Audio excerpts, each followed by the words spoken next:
Hey, everybody out there in podcast land. This is your host, Severen Henderson, back with another episode of Firecast as presented by Department 3C. Today, I have the great pleasure and honor of speaking with a music producer who also happens to produce my podcast and makes me sound so excellently dope. I have a couple people say, your voice doesn't sound like that when I talk to you in real life. Well, that's because I have a producer producing me up and making me sound extra live. So with that being said, here's the episode. Hope you enjoy. And as always, please offer some feedback so we can know what to offer you next. Thanks.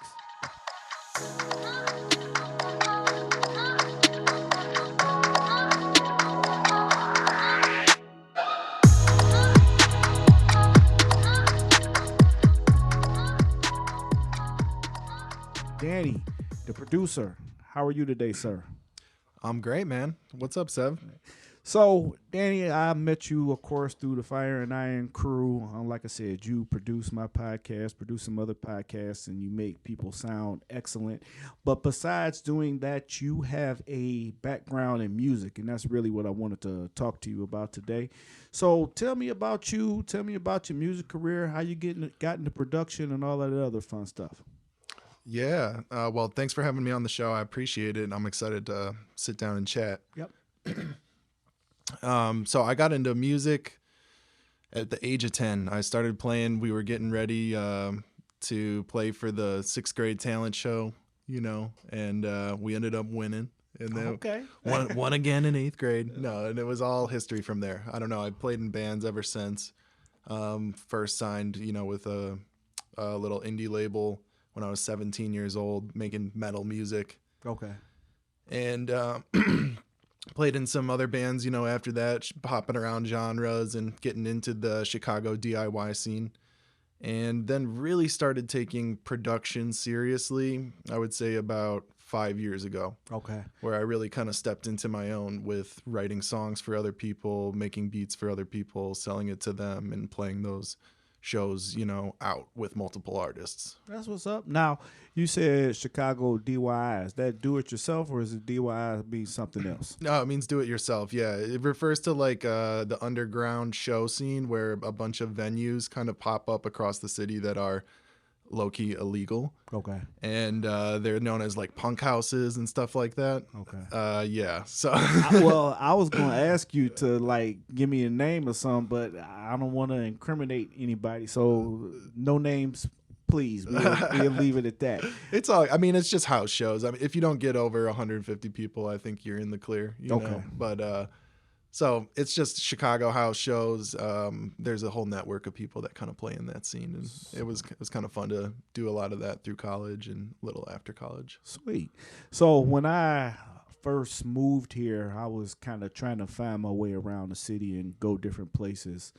And I remember when dubstep kind of first came around and came out, I went to a place in Wrigley-ish area. And it was so loud. I'm like, if you walk in here and you can hear, when you leave, you'll be deaf. Yeah.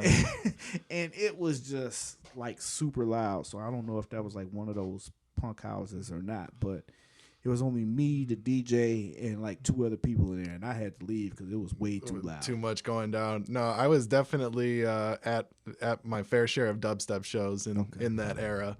But we mostly went to Congress Theater. I don't know if you remember that place. Yeah. They had a lot of great, there were, of course, like raves and things like that, but on the side. But the Congress Theater shows were like what we would get really excited about. A bunch of, kids from the suburbs moving to the city and just, let's go see a dubstep show. Yeah. Let's go see Excision. Is dubstep still around? It's having a resurgence right now. It's kind of like a little bit back in vogue. It was pretty kind of uncool for a little bit. You would have to like on the low listen to Skrillex or something. Okay. Or at least maybe that's how I perceived it. But yeah, it's back in fashion. I'm not going to lie. The only reason I knew anything about dubstep was because I watched The Throne with Jay-Z and Kanye. And Who Gonna Stop Me? That song was like a dubstep song. Mm-hmm. So I was kind of enamored with that.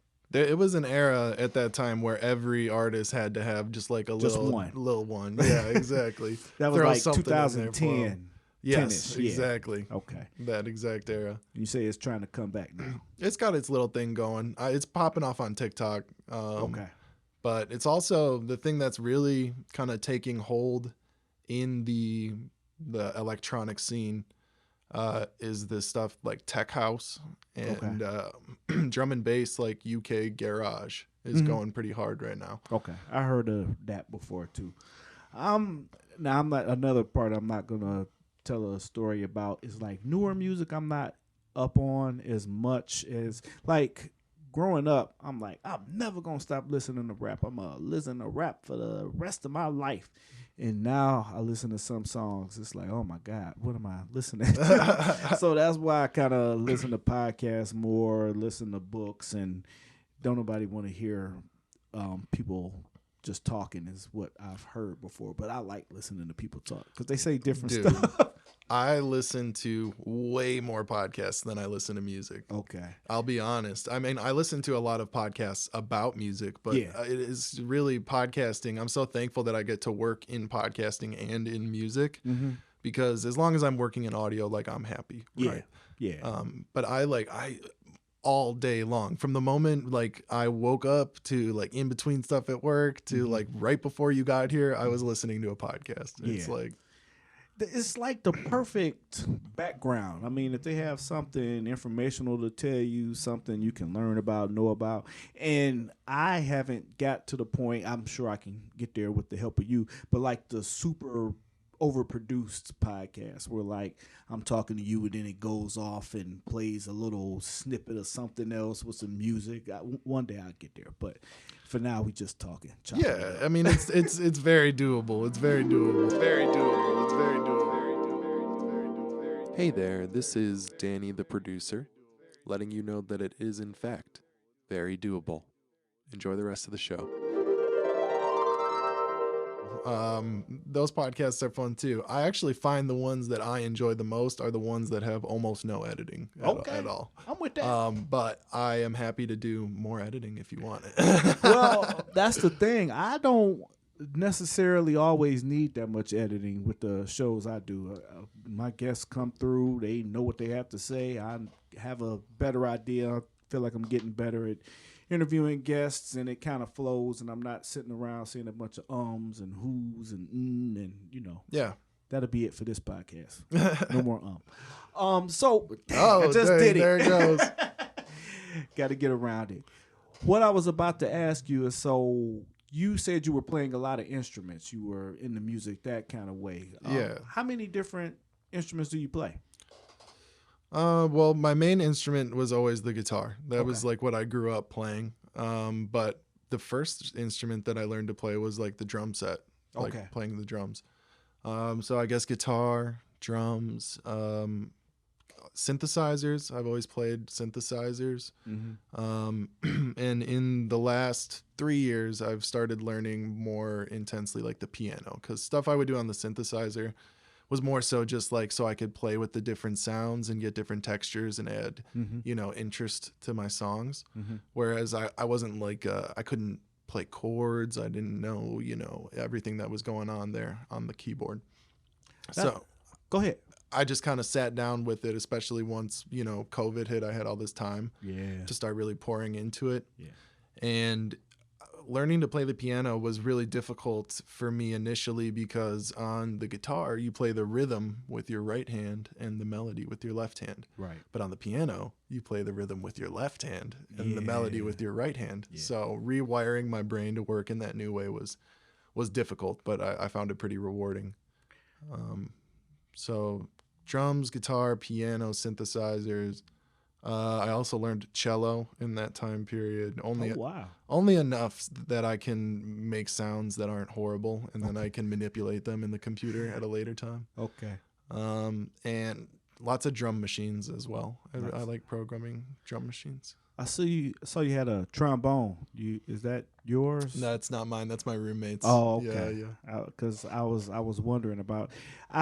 When I wanted to play instruments a lot, I wanted to start off with the saxophone, and I never got one. I got a trumpet with no mouthpiece. And then I never got the mouthpiece for the trumpet. So I just kind of wanted to mess around with horns. It seemed like it was, I don't want to say easy, but somewhere to start. So that was kind of my idea. I think for me, I have a hard time getting through the period where you sound like shit at the beginning. You know what I mean? Yeah. And then, so all of the instruments that I play don't sound that bad at the very beginning. Like when you hear someone trying to play the trumpet, like a roommate of mine, a previous roommate of mine learned to play the trumpet while we were living together. Mm-hmm. And the first 3 months are rough. Brutal. They're brutal. Yes. Yeah. He got it down, but at the beginning, it's like, oh my gosh, that's heinous. Yeah, I work with a guy, and I hear that horn. It sounds like a dying animal. So yeah, it's not a living thing. Yeah, not if you not good at it yet. So another instrument kind of music story I was thinking of is I just like messing around with things and learning new stuff. So I was going to get like a keyboard and try and teach myself how to play the piano, but I never picked it up and never got to doing that. So like I said, I'll just appreciate everybody else's musical prowess at this point. Thanks, man. I appreciate you saying so. I don't think you should stop yourself from doing it though. I mean, like I said, the keyboard, that's pretty chill. You can sound all right on that until you sound really good. Yeah. I think the most accessible thing though is synthesizers, because you get to just make weird sounds and just kind of mess around, and then you can add in little stuff. I think you might enjoy yourself. I just bought a new podcast board, and it has like the little areas for you to put different sounds on. So maybe I'll mess around with that and see. Oh yeah, a little sampler. If I can get going. Yeah, I'll get the like, little. Exactly. I'll see what I can do in my spare time. So another question I have for you is, you were telling me about going out of town. You had a music tour that you had going on. So tell me about that. Yeah, I just went on tour with Apollo Mighty. He's the act that I was playing with, and we were opening up for an artist called Serpent with Feet. And I'd say that we're both in the neo soul alt R&B category. Okay. And we played all through New England up into Canada and then back on down to Chicago. Okay. And I've played quite a lot of like out of state shows and things like that, but never in a tour like this. You know, this was kind of like, I'd like to say, my first big kid tour. Okay. And it felt pretty good, man. It was really a great journey, because I got to go to a bunch of different places that I had never been before. Actually, I'd never spent any time in New England. I'd never been to Canada. It's just like, when you're from Chicago, it's not really like where you want to go to vacation. I feel like you're trying to go to Florida, you're trying to go to California, somewhere Arizona. Hot. Exactly.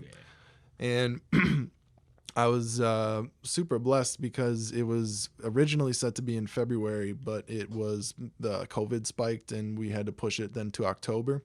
So I got to drive through Washington, D.C., Virginia, Massachusetts, Rhode Island, Vermont, New Hampshire, all with all these crazy leaves, all changing different colors through the mountains and all the riverlands and everything. Yeah. So it was a beautiful drive. And I got to say that D.C. showed up super hard. They were a really cool city. That's what's up. I met a lot of cool people. And they got this whole Baltimore bounce scene. That's Baltimore bounce, okay. Which is like kind of like Chicago footwork, like kind of like juke, but it's so it's just kind of like a sporadic like dance music style. Okay. And I fucked with it. I had to ask some of my Baltimore people about that. Me and another one of the guests I have on here quite frequently, Troy, we went to the inauguration for Obama, the second one, not the first one, because that first one was crowded. Yeah. But we went to the second one, and while we were up there, we got to hang out in D.C. D.C. is a vibe. I like D.C. a whole lot. That was actually on my list of places I might move to, but ended up I moved to Chicago instead. But DC is a real nice town. They got a lot of stuff going on, and then especially like you said with the music scene, it was actually pretty dope. Yeah, it's a cool energy there. Like it was definitely unique into itself. You kind of, it's like in the middle, right? It's not the South, it's not the North, right? It's just kind of like, so it kind of feels that way. I like that about it. It's not the South, but they have a Southern flavor because of like the Virginia's close and things like that. They're not the East Coast, New York, but they're on the East Coast. They're definitely not the Midwest. They're their own thing. It's its own little slice, and there's something like very powerful and imminent about like the whole city being like where all of the major decisions pretty much where the country come from. Excuse me. No problem. Yeah, where the country come from, you're like, oh man, I can feel it. Now, you're right about that, because when you go to DC proper and see those big buildings and just think they've been around for forever, and right, it's a lot of culture, a lot of history there. So, and then Baltimore has like the best if you're a seafood fan, they have like seafood off of everything. I want to head back there just to eat and then go home. Yeah. I will say one thing that I learned is that the tour schedule is very, very grueling. You know, I didn't have as much time.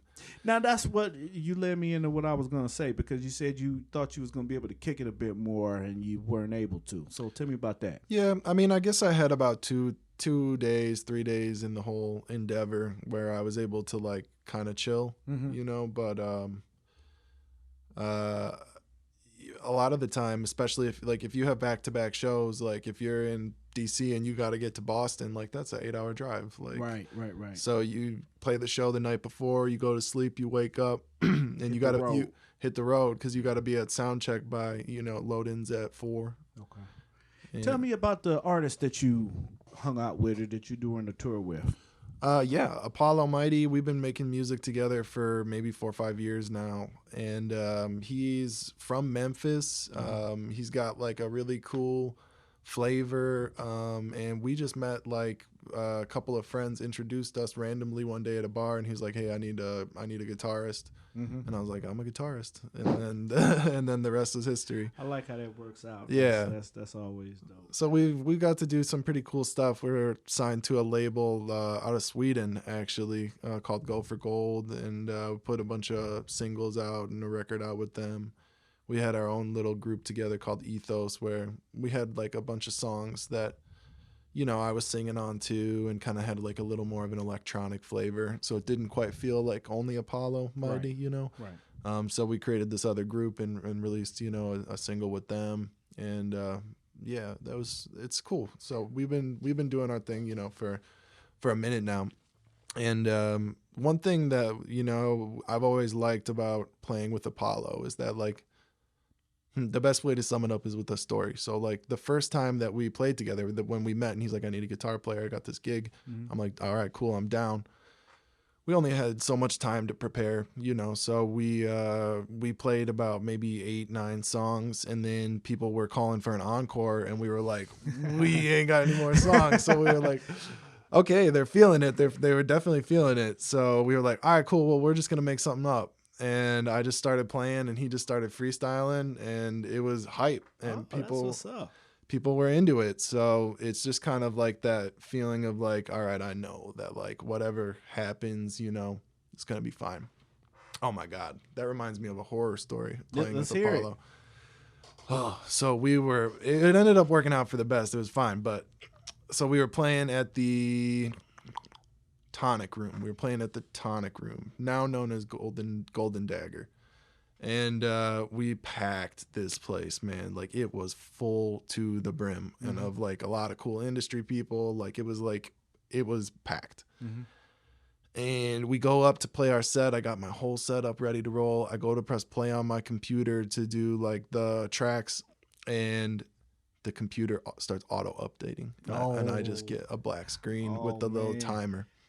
I had never turned off my auto updates. And I was like, no, bro, this is going to take at least 10 minutes, at least 10 minutes. So once again, Apollo and I, here we are on the spot. And we just started playing song, just guitar and vocal, and we got I think it was the best part of the set. It might have been. Yeah, the computer finally did as it was told, and we got with it, but it was cool. That's the thing with the entertainment industry as a whole is things and times. You try and predict when you're coming on, when you're doing everything, but it's so unpredictable. And like show's supposed to start at 7, and show doesn't start till 7:58 and things like that. And those little add-ins are the reason why. So yeah, that's cool. Now, before I forget, because I will forget, where can we find some of your songs, and how can we get to listen to this dope sound? I have a playlist on Spotify of all the songs that I've produced. You can find it just following me on Instagram. I'll put a link in my bio. So follow me on Instagram. It's Danny Kulasik, at Danny Kulasik. And that's DANNYKULASIK. Okay. I like Danny that. Kulasik. Yeah. And that's just my name. That's just my name. I like artists like that. It's easy breezy. Yeah, we don't need a exactly. pseudonym. We just got our name. I think I was blessed with the dope name off the jump anyway. There you go. I agree. I like your name a lot. So that's where we can find you. That's what you've been up to. Producing is your name. Being a super producer is your game. You told us where to find you. You told us how to get in touch with you. You are doing phenomenal things. And then, like I said, when you super blow, that's when I really want to get you on the show, because then you get my numbers up even more. I got you. So look forward to hearing some overproduced podcasts, just to get it in, just to see how it goes, see how it sounds. Just to flex the muscle, yeah, right? just to flex. I mean, we gotta show you off, show off your skills. You're not just a music producer; you're a sound producer. You're an auditory professor. All around. How about that? That's what I love. That's what, if Okay. I'm doing audio, I'm a happy man. That's what's up. So anything you want to say before we get out of here? I just appreciate you for having me on the show. Thanks for, having a chat. I love making music. I love God. I love my beautiful wife. Peace.